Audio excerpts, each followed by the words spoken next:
Several Western countries on Wednesday accused Russia of escalating the tense situation at the border with Ukraine, and promised to present a united front when talks with Moscow begin in January. German Foreign Minister Annalena Baerbock said she was greatly concerned after Russian President Vladimir Putin said his country was prepared to take military steps.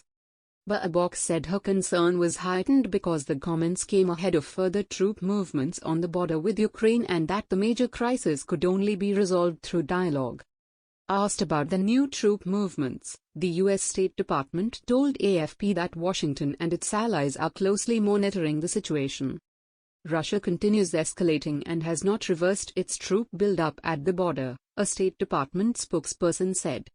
Western allies are accusing Moscow of amassing tens of thousands of troops at the Ukrainian border in preparation for a potential invasion, while the Kremlin maintains that Washington and other NATO countries are the aggressors thanks to their military and political support of Kiev.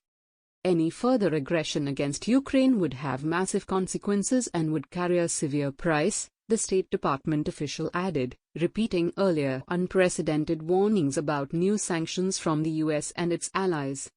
We strongly urge Russia to de-escalate by pulling back troops from its border with Ukraine, the State Department spokesperson added. Our goal is the escalation through diplomacy. The US is ready to engage in diplomacy in January through multiple channels. 2022 talks. Both groups, Russia and the West, have oscillated as an agreement for early 2022 talks approaches. The discussions are set to take place on a parallel track between Russia and the United States as well as NATO and Russia and at the level of the Organization for Security and Cooperation in Europe, of which Washington, Moscow, and Kiev are all members. It has been agreed that at the very beginning of next year, the first round of talks should be bilateral contact between our negotiators and American ones, Russian Foreign Minister Sergei Lavrov said in an interview with Russian state-funded news network RT. He added that NATO discussions would also begin in January, while Washington has indicated a similar timeline.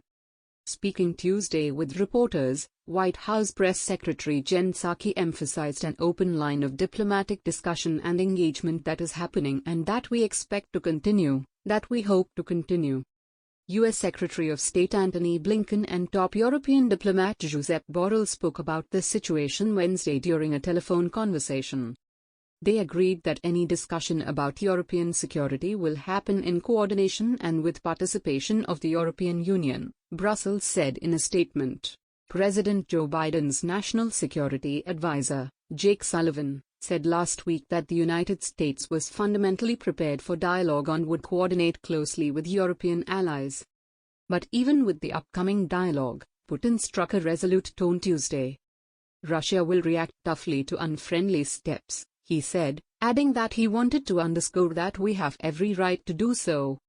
The White House downplayed the Russian leader's rhetoric. President Putin has his own audience.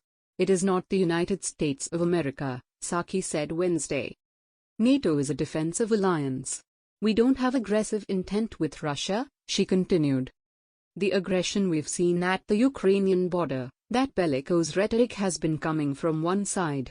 And I think anybody can see that pretty clear as day.